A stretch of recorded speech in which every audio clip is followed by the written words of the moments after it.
Christian Weston Chandler. You're either here because you don't know the extensive lore of this beautiful child person, or you're not one of my friends. And if it's the latter, welcome to the channel. This is my first video essay I've been able to complete.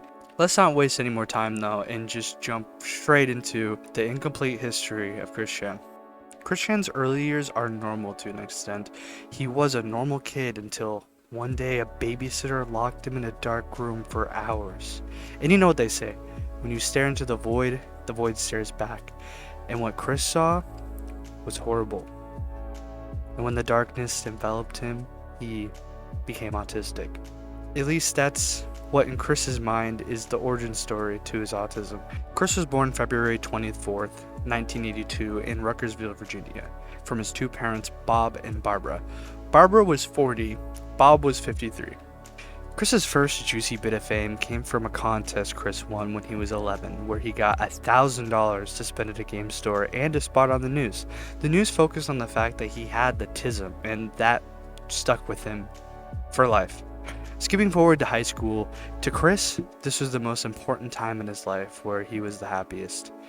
Wow. He spent most of his time reading and playing video games and hanging out with his friends of which were allegedly on his parents' payroll. During this time, Chris would dive into his more creative side, creating a Sonic OC named Bionic the Hedgehog after being hit in the face with a basketball. The OC plays basketball. Isn't that awesome? And later he created Sonichu for a school project, but we'll get into that fucker later. When Chris eventually graduated, he cried at the ceremony because he didn't win the art award he wanted to win because he was autistic. He didn't win the award because he was autistic. He wanted to win the award because he was autistic. You could argue that, you could argue that he might not have gotten the award because he's autistic, because holy shit, this is the shit that he submitted. By the way, I'm showing you pictures I'm showing you pictures right now. It's crazy. Come on.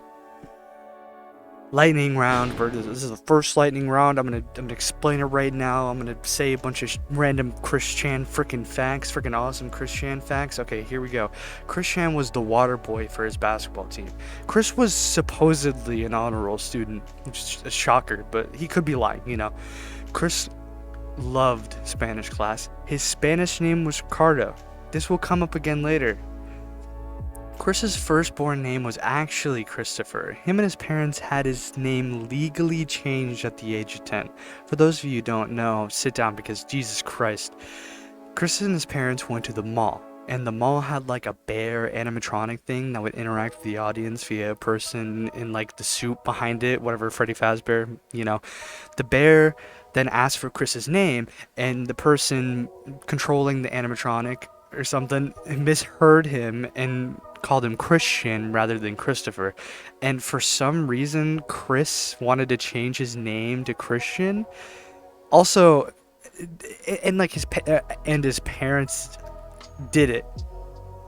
And apparently, he said that his dad was going to name him Christian, but decided against it. So it was like a sign from God. So God is the bear. He says this during the Liquid Saga. He says that Christian was the name given to him by God and also the bear. I love Christopher lore. This also will not be the last time they changed their name. College. Chris was enrolled into a community college in September 2000. We are on the precipice of the classic era. It's so close, I can almost taste it. During this time, Christian's gal pals pretty much abandoned him, and he dove deeper into his fantasies, creating the Sonichu comics. After finding out one of his gal pals got a boyfriend, Chris decided it was time to change history, and whipped up this bad boy, which sparked the Love Quest, which is a spark that did not go unnoticed, but we will get into that. Jesus Christ, but we will get into that, and this will come up again. Is going to be the fucking leitmotif of this video, I swear to God. When Christian wasn't at college or at home, he would spend most of his time at the mall. His favorite activity was soliciting sex Pretty much. At least that's what it seemed like to the mall police, with a sign that says, "I am X-year-old single male seeking an 18 to Chris's age-year-old single female companion." Unsurprisingly, this didn't work. Chris had troubles with the college love quest, and when the dean of his college, Mary Lee Walsh, damn, that's a fucking hard name to pronounce, Mary Lee Walsh, told him to take it down, which he reluctantly did, but retaliated by creating a newsletter which he would distribute around the campus, which he was told to stop doing. Chris made Mary Lee Walsh a villain in his Sonichu comics to cope with this. He got more and more aggressive and hostile towards her until eventually he got expelled for a year and came back a year later to get his associates in 2006. Now you may be wondering, now you may be thinking with your gears may be turning, vroom freaking Grimblow, when did he start college again? He started college in 2000. And he graduated 6 years. It took him 6 years to get an associate's degree. Lightning round. Chris originally chose marketing as his major, but his dad quickly transferred him to the CAD track, CADD, probably considering it a more attainable goal for Chris. Chris got kicked out of class after saying derogatory things about gay people, as he's known to do, which is pretty ironic considering now. He said to a friend that the reason he was kicked out was because he was autistic. Of course he said that. Of course. When Chris graduated from college, he wore his iconic Sonichu medallion along with his high school graduation cap, tassel, and gown. Crazy. During this time in college, he gained noviophobia, which comes from the Spanish word boyfriend and phobia. Well, you know what phobia means. He used this word in the Sonichu newsletter several times at school. Just awesome. I just imagine the people being handed this flyer by this like man child, and it says noviophobia, and they have to like think about it, like, what does this mean? And the astute observators would be like, boyfriend phobia? What the fuck is this guy talking about? I gotta cut all that out. That is the most retarded. Anyways, Christian was first talked about in a forum with someone posting his attraction sign from the college. Source? Couldn't find it. I may have made it up. Chris really liked Little Big Planet. He would often make levels on it, like the autism tutorial where he sort of blames his parents for his autism, which is funny. And Sonic, Christian and the Hedgehog boys. Yeah, just listen to this shit. And I never wanna hear I have a boyfriend. Tell me why I'm stuck as a virgin with rage. Tell me why I so need a new girl my age. Tell me why I never wanna hear you say I have a boyfriend. Christian spent most of his days after college masturbating and using his tugboat money for video games and sex toys. Chris meets someone who I can say was probably Chris's first and last only friend, Megan. Megan and Chris met over a game of Yu-Gi-Oh! And after a couple of back and forths over email, Chris fell in love. Chris was very touchy towards Megan, and by very touchy, in Megan's words, it was sexual harassment. Megan was very platonic towards Chris, and while we are on the topic of Megan, I just want to bring up the fact that in his first video back, he said, and this is a direct quote, "All you, even Megan Schroeder, had your chance to actually be kind and compassionate friends towards me." Later, you will learn how, frustrating that is for him to say. Anyways, Megan leaves to Kentucky and Chris applies for a contest. The prize for this contest was 2 PSPs and an all-expense-paid trip to Seattle for the 2007 Penny Arcade Expo. His master plan was to win the contest and go with Megan to the expo and win her heart back. It did not work and he was very pissed off about it. Lightning round. Chris bought 3 sex dolls because they kept popping. And later he told someone over PSN that he had a deflated one that he wasn't using because, and get fucking ready for this one, he wasn't very interested in non-living things. the sex stuff. Chris bid on like 50 photos of Nazi soldiers on eBay and even won a few because Megan said she thinks they're hot. Like Megan was really autistic about World War II. Finally, the best era, the classic era. Someone on 4chan posted a photo of Sonichu to the forum. This led to him getting an Encyclopedia Dramatica article written about him. Now, if I were a troll back then, I definitely wouldn't be reading all of Sonichu, because it's a fucking slog, okay? If I trust me, I read through it. If they were bored as me, their interest was probably peaked at the very last chapter where Chris fights his gay alter ego. And yeah, a lot of his trolls mess with him about that. Anyways, Chris did not take the ED article of him very lightly, and he was pissed. People started drawing Sonichu and Rosechu with a penis, doing gay stuff. This made Chris livid, so in response to the homoerotic Sonichu fan art on the ED page, Chris drew 5 Rule 34 drawings and added them to the article in protest.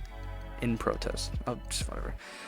Most feature his Sonichu characters, but one in particular depicts himself fingering a woman who's later identified as Megan. He draws Rule 34 of him and his only friend. Remember what Chris said recently about Megan? Yeah, fucked up, huh? Soon afterwards, Chris uploads one of my favorite fucking videos, a future message. Here's an excerpt.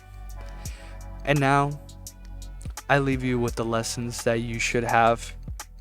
I hope you have learned from my message. You should stay in school, learn as you much, and try before you praise and despise. Never smoke, never drink, never worry about how others think of you when you do things or when you play with things that may not and may seem like you or whatever. Don't be afraid to approach those of your opposite gender. And most importantly, please stay straight. I leave you with these words as I have shared with you on this, my 25th birthday, February 24th, 2007. I am Christopher Christian Weston Chandler. Live long and shine on in your very own unique way. How awesome. And now, I didn't talk about this in the script, but I just remember this. He also talks about how I don't even remember like the context behind this, but he talks about like Transformers and what was the other one? I think it was My Little Pony dolls. It was like Transformer. He was comparing men to Transformers and women to like something else, but it was really autistic and it was really funny. Anyways, Megan soon finds out about the drawings and cuts ties with him immediately. Chris tries to keep in contact. He apologizes a bunch and gives her birthday present 6 weeks early, but that to no avail.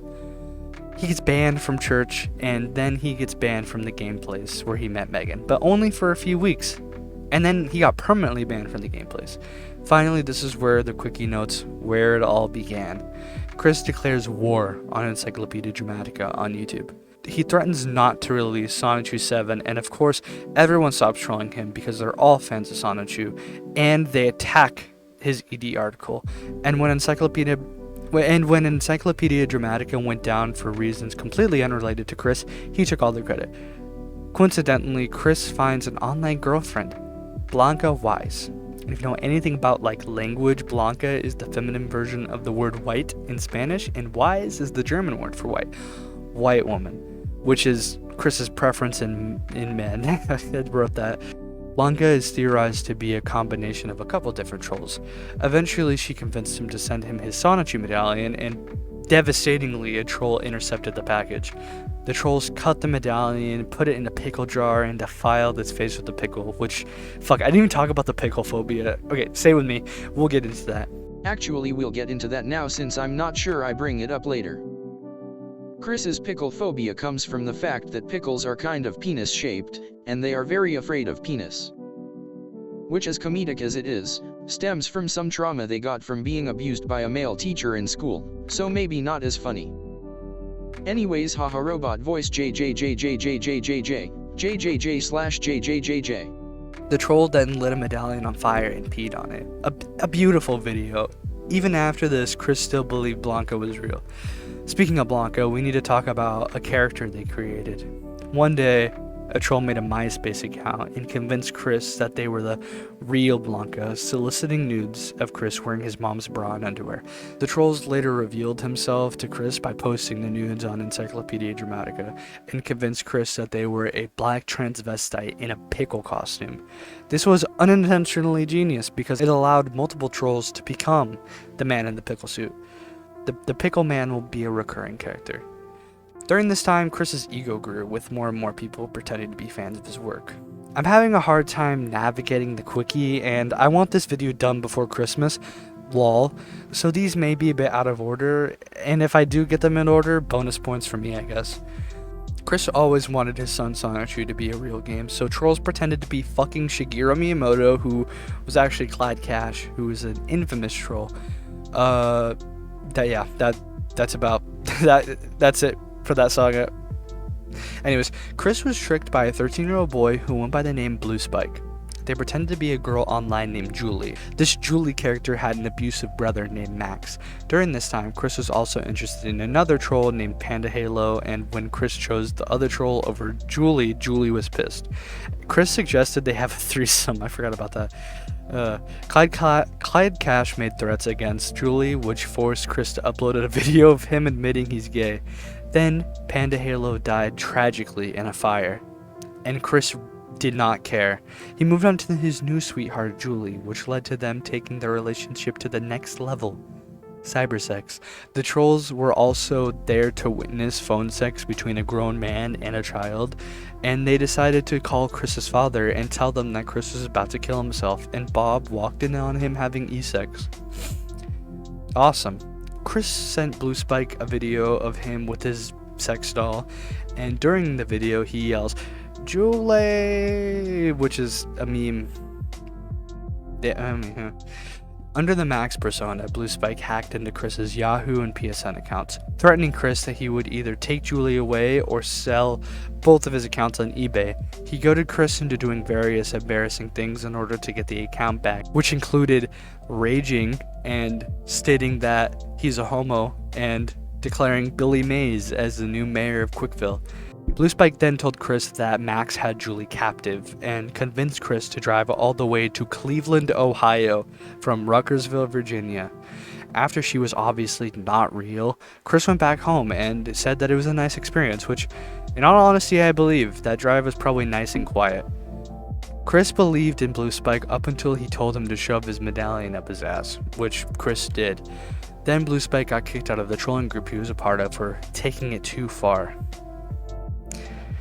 Chris had an insane day in March 2009.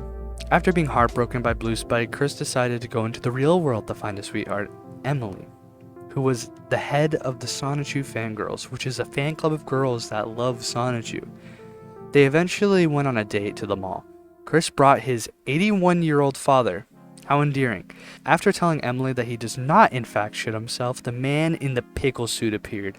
The man in the pickle suit asks Emily to go to the movies with him, which she accepts.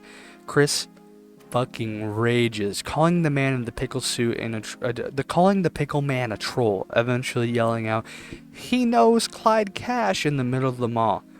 When Chris came home that night, he came home to a group of hookers at his house. Later that day, Emily called him and told him how much of a better man the man in the pickle poop was. Nice. Man in the pickle suit was, and how Chris was too touchy. Clyde Cash joins the call, and Chris gets his mom to chase him off. What a crazy day! What a crazy day! I love the classic era. Goddamn. Soon after this, the pickle man uploads this banger. It's been a long time, Chris.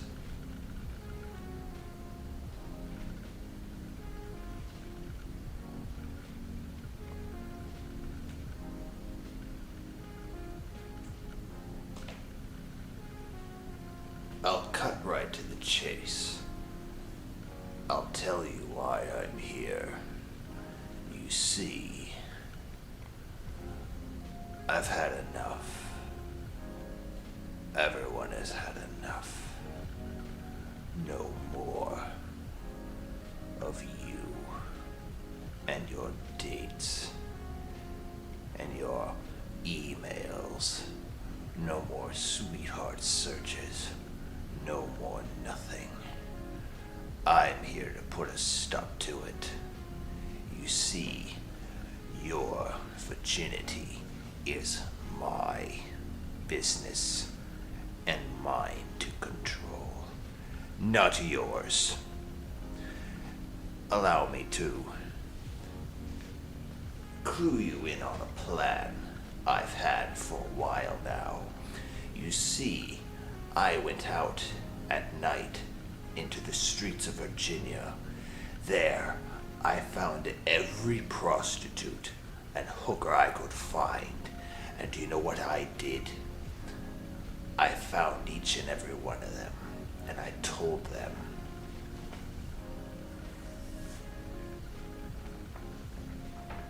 I have your mugshot. If you see this man, give him nothing. He deserves nothing. You see, I spread these out. They know you before you even approach. So you see, Chris, I have all the cards. And you're just going to have to play with whatever hand I deal to you. To go back in time just a little, we were introduced to a new sweetheart, Ivy. During this arc, we get lovely content, 3 Sanchu specials, 4 music videos, and the April 16th fetish videos, which are funny to talk about and a lot less funny to see photos of on the quickie. The audio exists, and also, but the audio exists. I will not be subjecting you to that. But the transcripts also exist. I will be partially showing you that. The most famous and least gross to look at is the Fanta special. That's subjective, but whatever. For some context, either Chris believes this or he was convinced by a troll to believe this. I don't know. But he thinks that if he doesn't eat his semen, then he would eventually use up all of it and become infertile. So he sends a video to Ivy of him drinking Fanta mixed with his cummies. Awesome. The second video is him spanking his bare ass. Okay, but I just want to say, camera angle, exquisite. In another life, Chris could be a director. Like, how the hell did he get the camera up there? Is it on like a, is it on like a fucking, what's it called? A shelf? And the camera angle is pointed down. It's just, oh, aside from the subject of the shot, it is a beautiful shot. It really is. The third video is titled How Not to Take a Shower, and he just dances in the shower. It's not even on. He doesn't even show his penis. Or duck, as he'd call it. Not up until the end, where he does like a twirl, and then tries to turn off the camera. Thank God for the transcripts, because I did not want to see that. But too bad, because I scrolled down a little bit and I got a duck jump scare. The fourth and last video was of him in a diaper, which the video was punishment for him cheating on Ivy. He also licked the medallion and winked towards the camera. Awesome. Thanks, Christian. The trolls told Chris that Ivy killed herself. And then the story changed and they told him that she died in an elevator accident. But like, it wasn't like the elevator fell and she died because of the fall or anything. Somehow her neck got caught in the wire and that's how she died. That's wild. So some guy uploaded videos of him pretending to be Chris Chan to amuse himself and his friends. We will call him Liquid Chris. The real Chris, we will call him Solid Chris for this section, either just ignored it or didn't see the videos at first. What really got the ball rolling on the saga was when Solid got his YouTube account banned and uploaded the video on a new YouTube channel called IBA Chandler. The video he uploaded, Rollin' and Trollin', was Chris pretending to be just an elaborate troll. He was never autistic and he works a 9-to-5 job and he goes to college or something, I don't know. But this was a huge mistake. The trolls started referring to Solid as Ian Brandon Anderson, Liquid took advantage of this later in the saga. Liquid made a video claiming that he sold Sonichu merch at Otakon, whatever, which led to Solid seething. Chris wanted desperately to prove that he is the true and honest Christian Wesley Chandler. He issued a challenge where he spoke a little bit of Spanish, declaring that the true and honest Christian Wesley Chandler could speak Spanish. Liquid replied with a video of him speaking fluent Spanish, German, French, and Japanese. Ian Brandon Anderson dug up a video of him playing the song More Than a Hero on Guitar Hero. Liquid slapped back by performing the song on a real guitar. Solid then issued the final challenge. They were to sing in a Skype call. To save you the details, Liquid won, and he was dubbed the true and honest Christian Wesley Chandler. After making a video announcing Liquid's victory, Liquid uploaded a video letting his loyal fans know that he had gotten a job at Nintendo and is making a Sonichu game. Then tragedy struck Liquid. Liquid was kidnapped by Solid. Thankfully, Liquid escapes and he shares what happens and how he escaped to YouTube. According to Liquid, he was tied up in a meat packing factory. And he tells us that he knew it was a meat packing factory because he saw a lot of pictures of ducks hanging around. And I'll just let Liquid explain what happened next. Yeah, he made me get on camera, and then he force-fed me a lot of drugs. I didn't even know there were so many kinds of them. I passed out before I could even find out, before I could even tell. And the next thing you know, I'm waking up in the middle of the Sahara Desert, and my anus is bleeding. I'm bleeding out of my... Yeah. Liquid and his IRL girlfriend Casey continue this one-sided love triangle with Solid, and Liquid does the curse Mehameha. The curse Yehameha, which is a real thing that Chris does to curse people.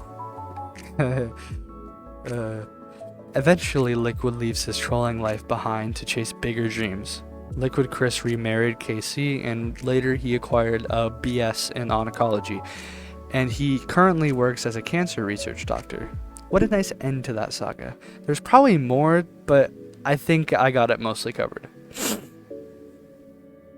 Jenkins Jinkies was a troll sona of Chris's. He pretended to be a troll who was staying at a house. Oh fuck, not this section, Jesus Christ. He pretended to be a troll who is staying at a house across from Chris. He gave a whole ass like weird backstory to this troll. Jenkins Jinkies was a bi-curious 16-year-old. Jenkins said that he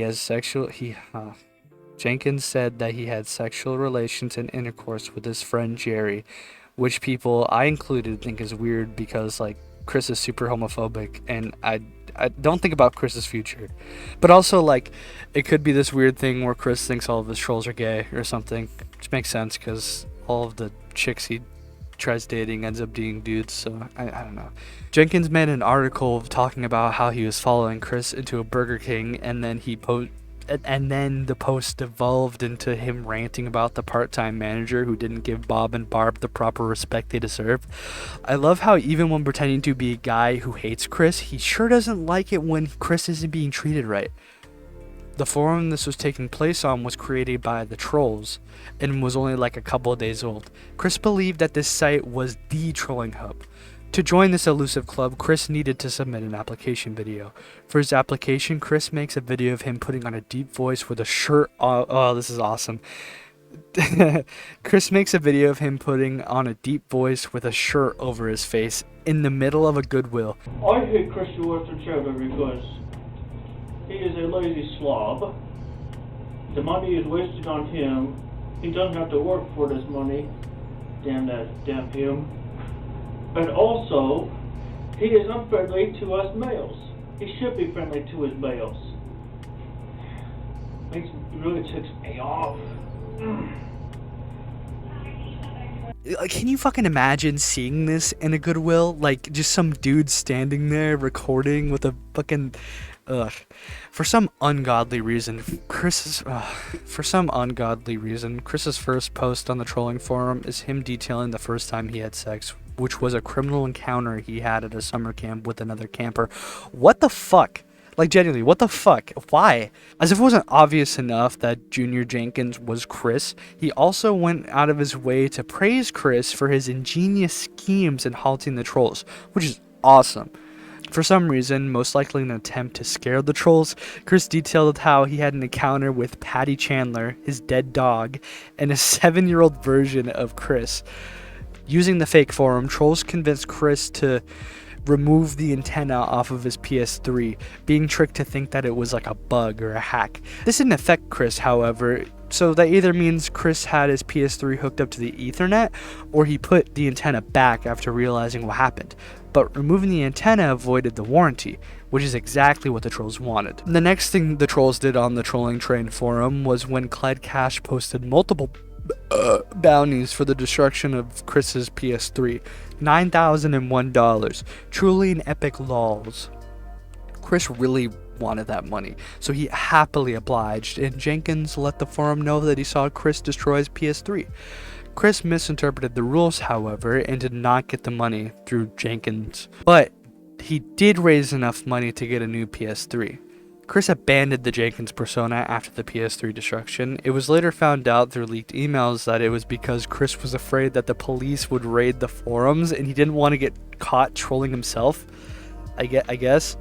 2010, from what I read and what the script says, is uninteresting, so we will be moving on to the lightning round.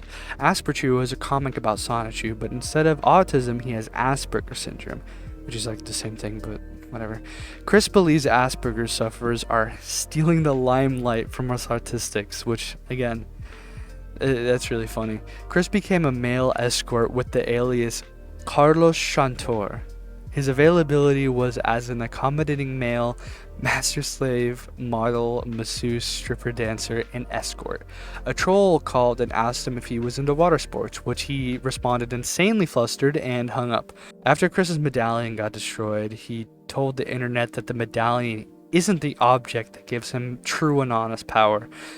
Oh yeah, because of the trolling, Chris told his fans that whenever he isn't wearing the Sonichu medallion, he isn't being true and honest. So like when someone would be like, yeah, I have your imaginary girlfriend held captive, you have to make a video saying that you're gay. He would just not wear the medallion and say, I'm gay, wink. So instead of the medallion, he says that the thing that gives him powers is the high school class ring. This ring will later save Chris's life, and I'm not even fucking kidding for the most part, but we will get into that way later. Chris humped his PS3 in 2009. Awesome. Before we get into it, I just want to point out, I don't really know jack shit about this era, so most things that past the classic era are new to me. Anyways, in 2011, after leaving the internet for the 6th time, Chris's biggest lifestyle change was leaked via PlayStation Network, as always, to Tom Grill Pictures. According to Surf Shack Tito, a troll that took a part in the destruction of his PS3, the cross-dressing was Chris's reaction to someone advising him to get in touch with his feminine side. Emily, the troll that left him for the Pickle Man, had a different explanation, stating that someone suggested he be a Tom girl because being a man was too hard. My bet's on... I don't know, it could be either one, could be both. Looking through the photos, they're kind of boring until one of them caught my eye. Under it, it had the quote, "Would you fuck me? I'd fuck me. I'd fuck me so hard. I'd fuck me so hard." And I was like, wait a minute, I've heard this before. Where did I hear this from? Is this something Chris said? So I clicked on the link and I saw the drawing, and I shit you not, I shit you not, my first thought was fucking holy shit, this is a reference to Family Guy. And sure as shit, season 7, episode 13, 19 minutes and 40 seconds in, Chris Griffin does the exact same thing. Also, in that same episode, 1802 has a really funny cutaway. Anyways, but like funny ironically, the scene is a reference to a movie, but in the Family Guy episode, they changed the quote a little, and Christian decides to recreate the scene from the movie and uses the quote from Family Guy. But in the drawing, he uses the quote from the movie. I'm gonna chalk that up to autism, I guess. I don't know. Also, notice how I said recreate and also drawn. Yeah, with the drawing came a video of him doing the exact same thing outside of his house, and like, what the fuck is he doing? None of this is gay, by the way. He's just in touch with his feminine side. Soon after all of this leaked, Chris found himself in a forum called Tomboys and Tomgirls of Virginia. How very specific to Chris. He went by the name Kooky Dashy with a profile picture of Applejack, and he lists his interests as music, makeup, clothes, video games, and pussy.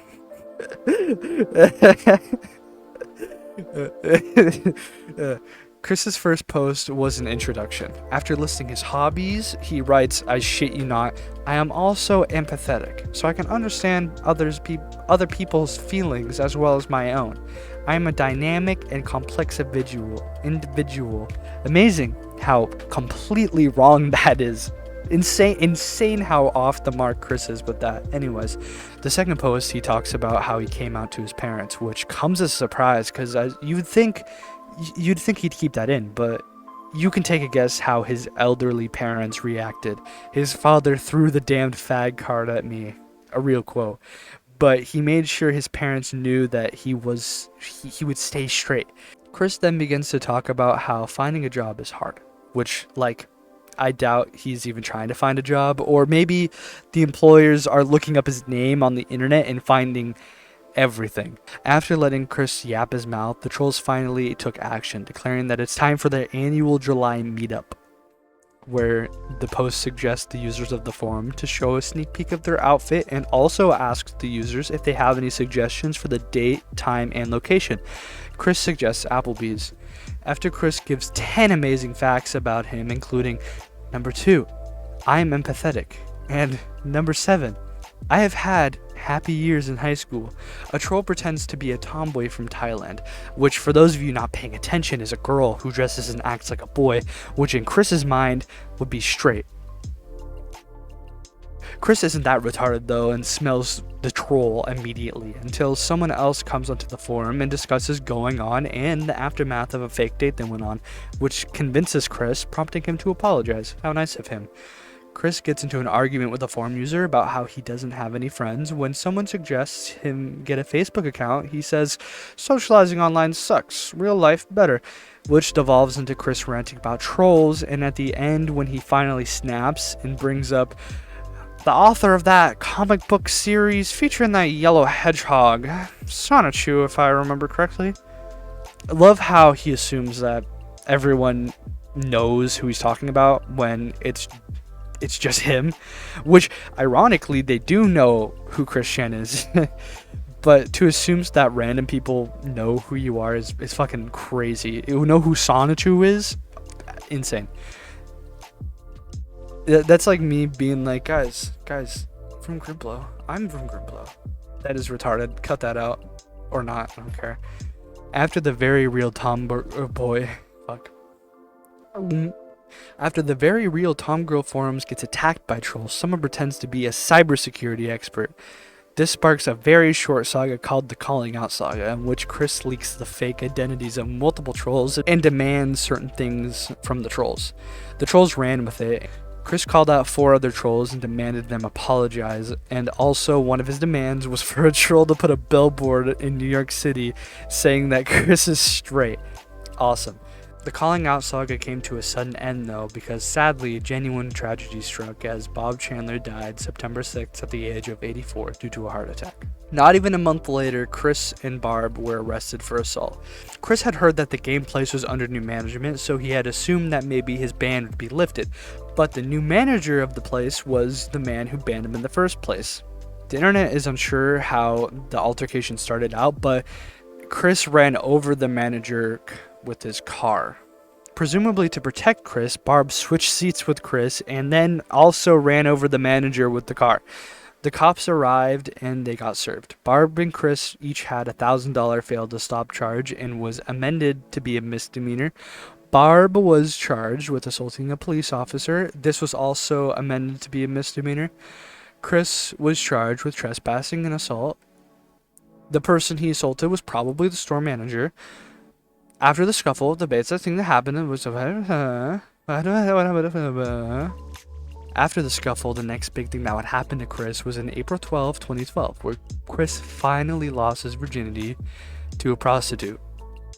He said he'd never do that, but he did, Chris had contacted 2 other women. One didn't answer his calls and the other one was unavailable.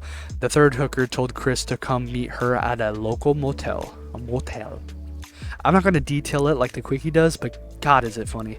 Chris can tell she's been smoking weed, which makes him uncomfortable, but he's fine after smelling hand sanitizer. After they did the sex, Chris washed his duck with a washcloth and gave the prostitute a gift basket containing 3 apples, some breath mints, and a flash drive with songs on it. Chris spent the rest of the time he paid with her talking about Family Guy. Funniest thing that happened to Chris in 2013 was when an MLP voice actor called him out on his bullshit. He said that the actor was tainting the name of the character she voiced because he thought a music video she made where she voices the characters was troll. One of his trolls forwarded his tweet to her Facebook, and this is what she said. And this is fucking, I don't understand a lick of what this means, but I'm gonna read it anyways. I don't think I've seen anyone put an ugly spin on something this outrageously for their own attention. Anyone who follows me knows that I'm a huge anti-bullying platform and even wrote and produced a song about it. All my trolling, as we call it on Twitter, is completely adorable and makes people smile. Chris's article makes me angry and disappointed. I hope I never meet the guy. That's awesome. Chris did not respond to this email. Chris remade the famous Cake Farts shock video in 2011 where he sat on an $11 chocolate cake bare ass and made farting noises. Afterwards, he threw it away behind some bushes in his backyard. Thankfully, he did have a slice before he defiled it. Also, we know the details of this event because he talked about it on the fucking Planet Dolan subreddit. Like, could you fucking imagine, like, Hellbent reading this story? Yes, we can, and here it is. Hey guys, it's me, Hellbent, and today's story comes from Reddit user Sonichu Chandler. He says, I was online dating and my date begged for me to record a not safe for work video of me sitting on a chocolate cake and fart on it. After taking a slice for myself, I cleaned up and threw the cake in some bushes in the backyard. I sent the video to my sweetheart only to find out that it was indeed a male troll. The cake cost me $11 for God's sake. What a majorly royal waste. What a fucking idiot. Thank you, Orkunk. Go check out his channel or something. 2014 started out with a roar of fire. You see, Barb is a hoarder, and for some reason the coffee maker was in the bathroom and it caught fire and destroyed a lot of shit. In response, Chris sold a bunch of ridiculously overpriced stuff on eBay, including some custom-made medallions. As much as a tight spot they were in money-wise, Chris would still spend thousands of dollars on toys. The trolls buying literally anything Chris would shit out of his bare ass did not help. Speaking of ass, or at least the area around it, Chris pierced his taint. The area between your genitals and your butthole. He pierced that. Before that, though, Chris met a real boyfriend-free troll on OkCupid named Catherine. Catherine was a genuine fucking lady who dated Chris for 3 months. What kind of fucking person would do that? Why would you put yourself through that, you fucking weirdo? Anyways, it was leaked by her that Chris had pierced his taint. Google Gucci piercing if you want to learn more about it. It's spelled Guiche. And let me know in the comments what you find, because I'm not looking that up. Chris is convinced that this is where the clitoris is on a woman's body. God, Chris is the gift that keeps on giving. He's cartoonishly stupid. The piercing started rejecting his body in the process, and rejecting his body, a process in which a piercing would just kind of slowly move out of the area, and instead of waiting for it to heal again, Chris would decide to pierce it with a safety pin. At least he didn't use a knife. Obviously this didn't work, so Chris had a professional do it again. And let's just say the same thing happened again. Chris also bought jewelry for his misplaced clit and wasted a total of $2,000. That is not what that says. And wasted a total of $200 on this whole escapade. insane. Very soon after, Chris announced his transgenderism on a Facebook post. Much later, Chris would admit that him being trans was just a way to get him closer, just a way to get closer to lesbian women. And a lot of trans people I see under like popular videos of Chris Chan do not address him as she, and in fact advise against doing that. And if anyone knows what Chris Chan should be called, it's the group that he's attempting to be a part of. Chris's coming out post is an actual fucking jumbled mess nightmare. You know the thing about monkeys typing on random letters in a typewriter would eventually, with enough time would complete the entirety of Shakespeare's work? Well, I have a theory to propose. If you get an infinite number of sane, unique individuals and put them in a room with infinite typewriters, they would never, ever, ever come up with this line of text. Here we go. I'm not reading it, but I will explain it. Chris goes from talking about the trolls to talking about his unclit to how he saw a softcore lesbian porn tutorial on tribbing to then explaining what tribbing is and how sometimes the clitoris can be big enough to penetrate the labia to then explaining how bombo monkeys have long clits and have lesbian monkey sex. What the fuck? Why? And then, and only then, after explaining the monkey thing, does Chris let everyone know that he is transgender. And on top of all of that, he links a wiki article to tripping. Awesome. Can we get a round of applause for this masterpiece? Come on, this deserves a 20-minute standing ovation set on 400 times speed. Soon after, Chris would continue to sell sonotube medallions, and in November he spurged out over a small bushfire and at the same time doxed himself on YouTube. Chris also started spurging out over Sonic Boom and how they changed the color of Sonic's arms. 9/11. He would create a Facebook group to protest the change with the help of some friends, like genuine friends, not trolls. I'm not even being ironic either. Trolls would post drawings of Sonic dead to the group, RIP Sonic. Chris was booted off due to death threats towards Sega. Also, this is when his girlfriend at the time was revealed to be a troll. Now, pick your jaw up off the floor because it's going to drop again. Chris visited a GameStop he was recently banned from for vandalizing the Sonotube Boom games. He donned a masterful disguise, a pair of My Little Pony sunglasses intended for little girls. The manager must have rolled a d20 on perception because he was quickly caught and told to leave. Chris argued to no avail, and he strutted his shit out of that GameStop, not before taking out his cutesy little bottle of pepper spray and spraying the assistant manager. Chris left the mall, and to make matters so much worse, he left Barb. He left his 73-year-old elderly mother at the mall. Police found and questioned her about Chris, and he was arrested, and he was arrested soon after. A quote from a forum user at the time, highlighted by the quickie, sums up the year perfectly.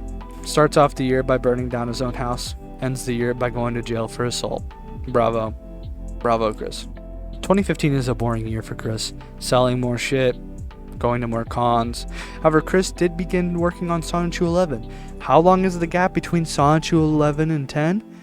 5 years. What a return. 2016 was the opposite of boring. In January, Chris announced a lesbian sleepover party. This was influenced by a group of trolls called the Lady Managers that literally have 4 sentences about them on the quickie, so that's how much the internet knows about them. They trolled Chris from 2015 to 2016, then quickly faded into obscurity. He announced that a gal friend would be co-hosting the sleepover, but then quickly deleted the video after criticism. If you were alive in 2016, you know that the funny orange man ran for office and Chris hated him. Constant death threats all throughout 2016. That's all on that. Oh, actually no, that's not all on that. I just want to say the funny orange man, it was like Voldemort for Chris. Trump was like Voldemort for Chris. So Chris would not say his name, so when he was talking about Trump, he would spell his name backwards. Rump? I don't know how to say it, but you know, that's yeah. Chris had a resurgence, a remix, if you will. I love how the quickie points this out because I sure as shit would not have opened my third eye and seen this. Chris had made the sequel to his Fanta special. He froze some of his sperm in the freezer, which would have crystallized the semen and killed the sperm. He did this because of the lady managers. If you remember all the way back in the classic era when Chris recorded a video of himself humping a sex doll while screaming "Julie," Chris had done it again with his lesbian sex audition. A lesbian couple, presumably trolls, wanted to have a naturally birthed baby. Chris auditioned to be the one to donate to them. He had an ex-gay porn star with STDs compete to donate to the couple. Yeah. Continuing with the reimagining of past events, Chris decides to parody the one time he was an escort by making a video soliciting sex. He went by the name Stephanie Buttcakes. Between that and Carlos Chantor, I think he nailed it the first time, I'm gonna be honest.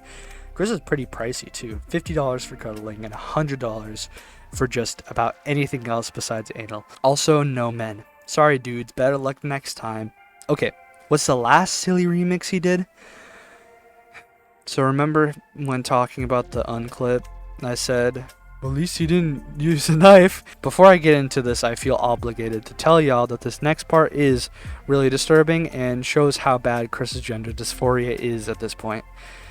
In March, Chris had discovered the Subliminal Frequency Hypnosis Wizard's Binaural Beats YouTube channel, which claimed to magically grant larger breasts and transform a penis into a vagina. Chris's confirmation bias over his breasts increasing, choosing to believe the video is real instead of chalking up to his man boobs just getting larger, bad measuring, placebo, or realistically it was a mix of all three.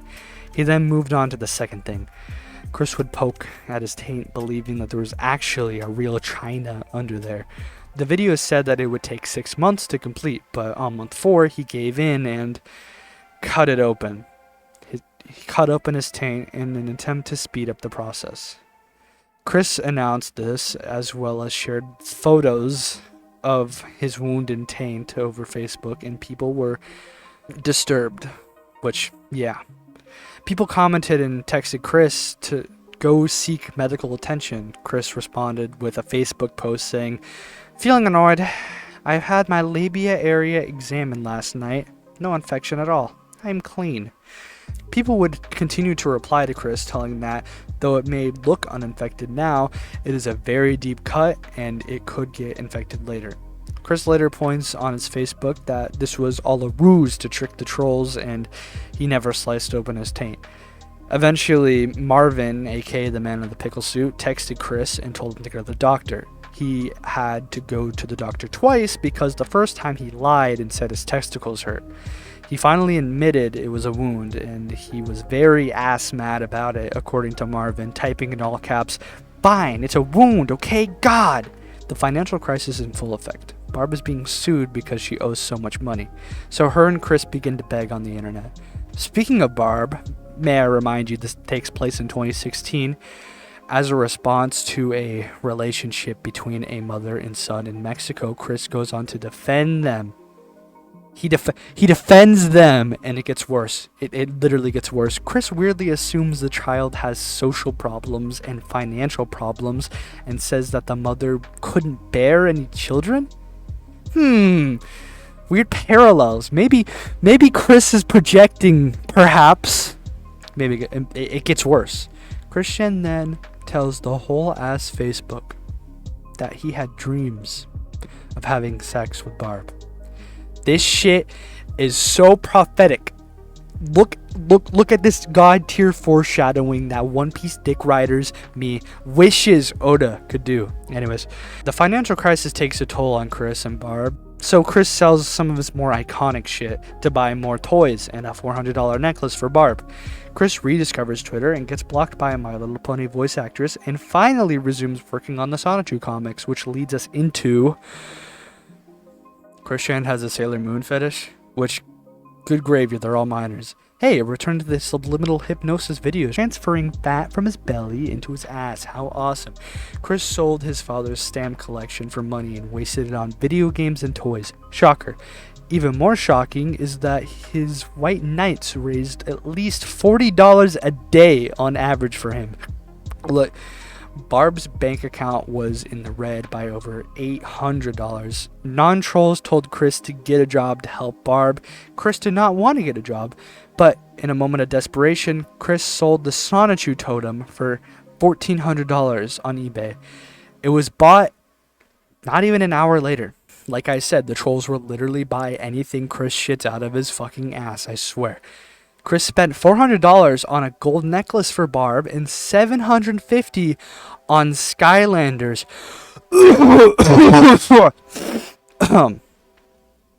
He then spent the rest of his money on bills he needed to pay back and ended up not having enough money to ship the totem. He tried this trick again with the classic sweater, but nobody wanted a moldy sweater for some reason. Chris had creeped out the Planet Dolan animator, Doopy Doover, by frequently tweeting at them, like how the animator tweeted about their struggles with BPD, and Chris responded by saying he doesn't have BPD but can empathize with the feeling of not understanding people, particularly internet trolls. The troll part is a direct quote. Like, actually, Chris tweeted to her about poop, his hatred for online dating, and even tried to flirt with her by quoting his "I'm done adulting, My Little Pony" t-shirt. She knew of Chris even before he started obsessing over her. Her stance on Chris was that she knows of the shitty stuff he's done and the even shittier things done to him. And as a customer who's pledged to her Patreon, she feels obligated to treat Chris like any other patron. Chris is a tier 5 sub, pledging 50 doubloons a month for her Patreon. She drew a drawing of Roadshoe for him because that's what you get when you sub for that tier. Chris also commissioned a portrait of himself, which he uses for literally everything to this day. Chris also later pledged to her other Patreon she set up for handling NSFW commissions. Chris's request is pretty predictable. 2 MLP characters making out and fondling each other. Awesome. She did not draw this. After this, Chris begins to refer to her as Darlin over multiple emails, and of course, this revved up the engines of the epic trollers only to be sniffed out by Chris. I will say, as much as Chris doesn't learn, Chris is a lot less susceptible to trolls than he was back in the classic era. On National Girl Space Friend Day, Chris tags a couple of friends he knew online and in real life, including Doopy. Doopy let Chris know that he does not know her, which he responded by basically saying, "I know you're a nice person," which is very observant and empathetic of Chris. Chris was genuinely impacting Doopy's business, as she would have Weens pledged to her Patreon and then charge back just to see Chris's commissions. Weens are trolls that want to be a part of Christian history, but don't know how to properly troll. As Chris gets more and more popular, the more and more Weens appear. Weens is a play on the phrase epic ween. Epic win. Ween, yeah. Anyways, in response, Doopy asks Chris to focus on supporting Bob and offers him a refund for his Patreon. He declines at first, but eventually takes her up on the offer. In response to all this drama, Chris decides to create 2 hashtags, hashtag harass CWC directly and hashtag don't harass me. A very tone-deaf way of trying to, no, not tone-deaf, a very empathetic way of trying to appear heroic in Doopy's eyes by protecting her from the Weens, by telling them to attack him, not Doopy. Trolling Chris. Over the years, Chris had become less and less susceptible to trolling, either that or the more eyes Chris had on him, the more Weens appeared, and so they couldn't really, Either way, instead of taking advantage of Chris's gullibleness, the idea guys instead played into Chris's fantasies to squeeze Chris harder than anyone has before. This takes an insane amount of dedication, to the point where you'd either have to be insane or sadistic. He's admitted to just doing it for the lols, which, yeah, stealing 6,000 from an autistic man is fucking awesome. Mega win, epic lols. All of your friends were probably XDing all over the place. Mr. Idea came into contact with Chris after commissioning some art from him. Once the two were in contact, Idea contacted Chris under the pseudonym John Yamada, a soldier from Game Industry, a location set in the franchise Hyperdimension Neptunia, which is a game for the PlayStation. When reading this from the quickie, I thought that Hyperdimension Neptunia was a quickism, and when I clicked on the wiki link, it made me fucking explode because I was enlightened. because it was a video game. I had no idea. Anyways, Yamada told Chris that there was a portal to Quickville in his Sega Dreamcast. Idea used the lore from the Neptunia franchise to play into Chris's existing ideas about reality and his belief that fictional worlds exist in alternate dimensions. Mr. Idea had planted those seeds into Chris's mind, and they began to take root. Idea Guy began to start role-playing with Chris. Wise was role-playing as 13 different characters from Chris's imagination, on top of people from Neptunia and John Yamada. Wise had Chris so wrapped around his finger, he started role-playing as Chris and converted to Satanism. Chris had believed that the entities were borrowing John Yamada's computer to communicate with him across dimensions. You can't have roleplay without some sort of story. Mr. Guy had crafted storylines that were heavily inspired by video games, like how the main antagonist of Payday 2 was attacking Quickville and kidnapped one of Chris's imaginary friends.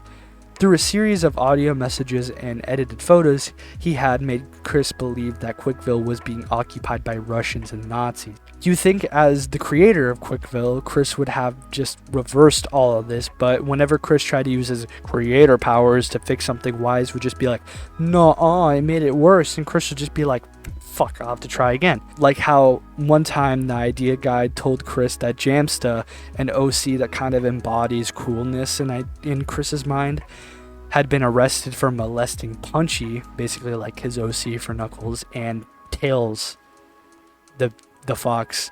Chris tried to revert this by using his psychic link to Quickville and have the judge acquit Jamsta, but Wise told Chris that he didn't have the power over Quickville's judicial system after stepping down from mayor.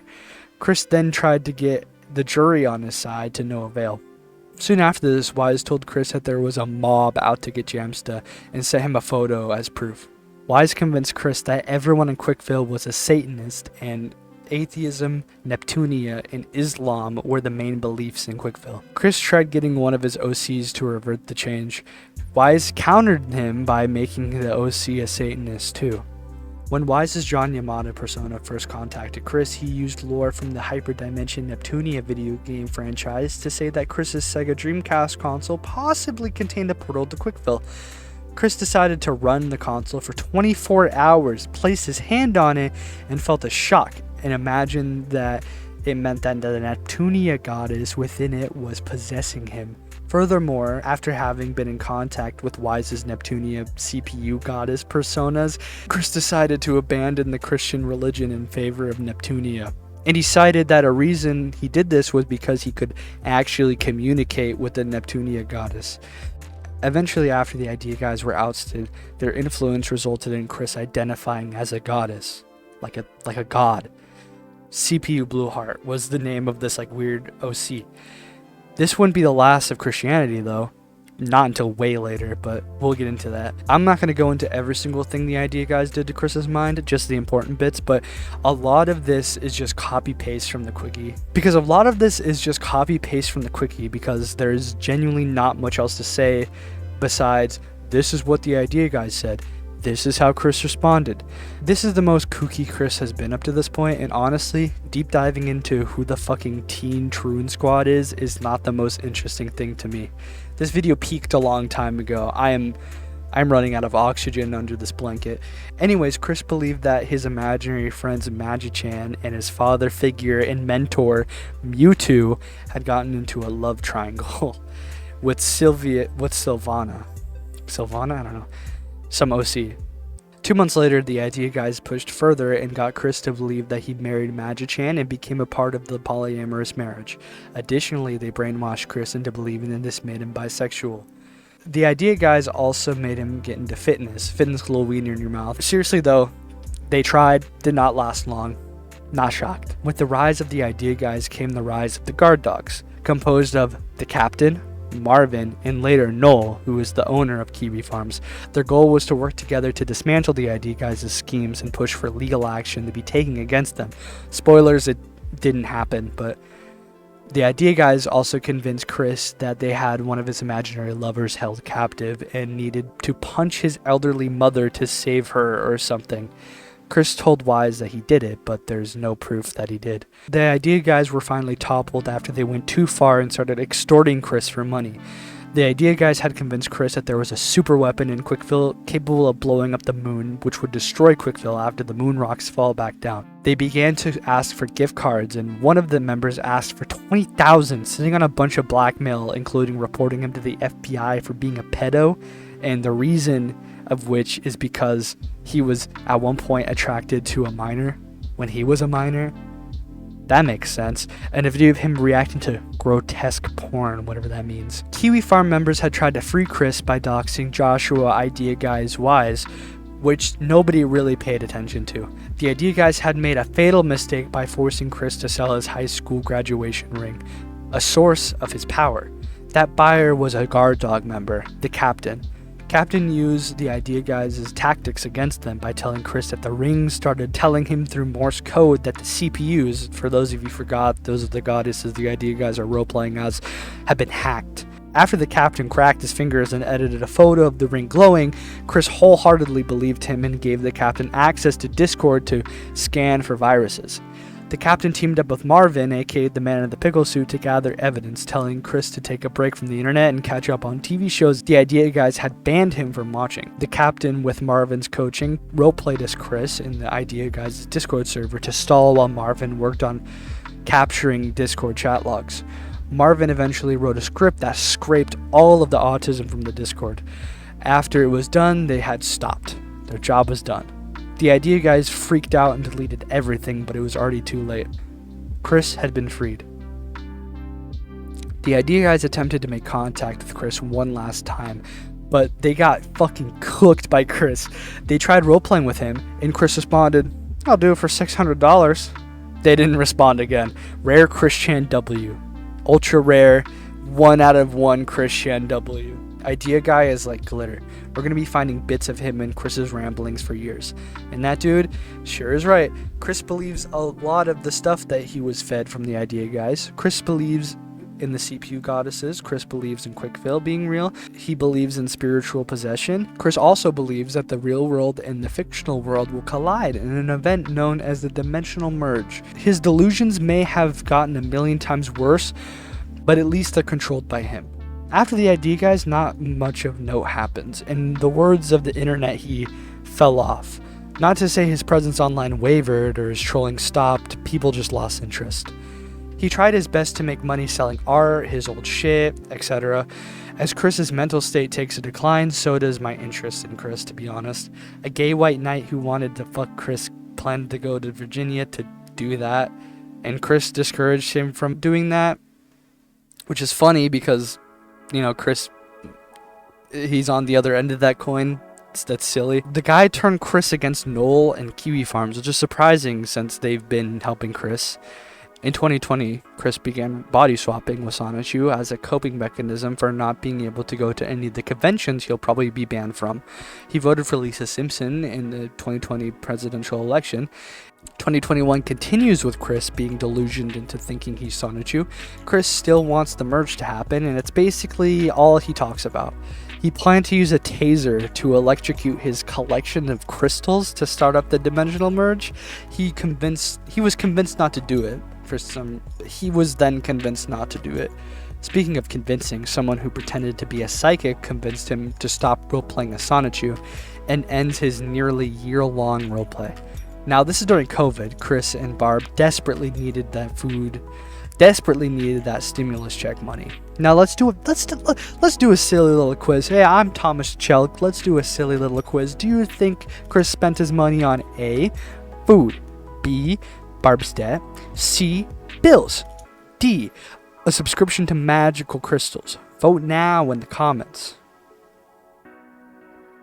Chris was very active during this time. He was very, very adamant on going to a convention. By the way, it was D. If you didn't figure that one out, it was D. He spent his stimulus check on a subscription to magical crystals. Chris was very active during this time. He would be very, very adamant on going to a convention because he was convinced that someone would have sex with him at the convention. So he was putting on videos and art commissions left and right. And for those of you who know the Chris story, if if you so choose to say that. This marks the beginning of the end. Allegedly, June 2021 is when he started to engage in incest with his mother. Viewer discretion is advised. I won't go heavy in detail, but all you need to know is that Chris admitted to all of this, and if you're skeptical if this even happened, stick around because it gets bad. June 22nd, 2021, he began addressing Barbara by Barbie Chan, which may have indicated when he began to get intimate with her. They had sex every third day, all the way up until Chris was forcibly removed from his house by the police. This didn't leak until July. According to the transcript, Chris said that God was okay and guided him. God said it was okay and guided him. He said that she made the first move. Doubtful. According to a chat with some random fucking troll group I don't even feel like researching or naming. Number 4, he bought massaging oil perfect to use on one's lover before the act. There was also purchases of sex toys confirmed before he diddled Barb. That's horrifying, but also people think that that might be unrelated. I don't know. I couldn't tell you. I'm not omnipotent. Chris was arrested outside of a motel to an audience of 3,000 live viewers. Not going to talk too much about the jail saga, just the important bits. In a jail letter, he says that God told him to have sex with Barb in order to heal her and cleanse her of her sins.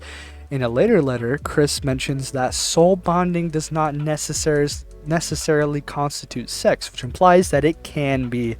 He describes soul bonding as the bonding and union of auras, energy fields, between at least two individuals. Chris seems to be under the impression that if he didn't engage in this healing, then Barbara would have died or been more heavily injured in her November 2021 car crash. Completely ignoring the fact that if Chris had not engaged in it and been arrested, chances are Barb wouldn't have been in a car accident at all, since she wouldn't have been forced to drive on her own due to her son's absence. That's it for the jail saga, which brings us to modern day.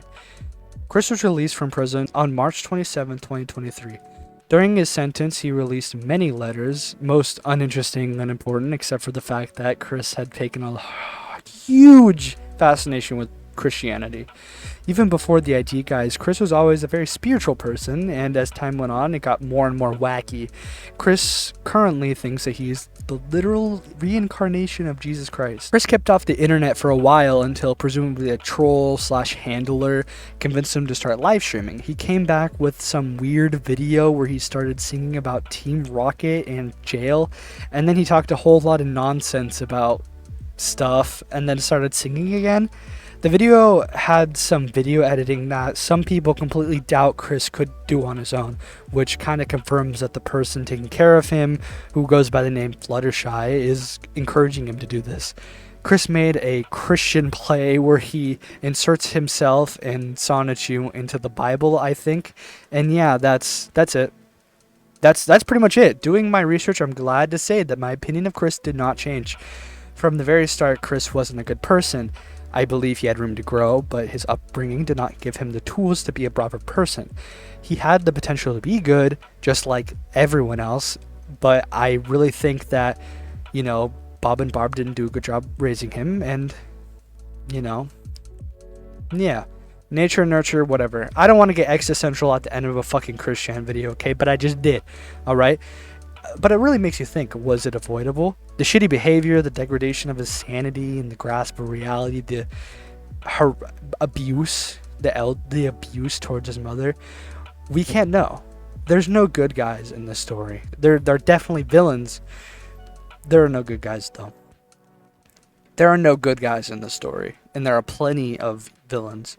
Trolls would manipulate Chris. Chris would make his entire life about the trolls, and even me, I guess, there are people like me metaphorically wearing the hazmat suits and just kind of observing this giant radioactive turd that is Christopher, Christian, Christina, Weston, Chandler. No touching, no interacting, just watching, and maybe laughing at the absurdity of it. Chris's story is far from over, though. People will keep tabs with Chris for the rest of his life. He has made too big of a name for himself. Ironically, he did become this weird internet celebrity, and people will document every single little thing he does until the day he dies. This has been the incomplete history of Christian. And we're done.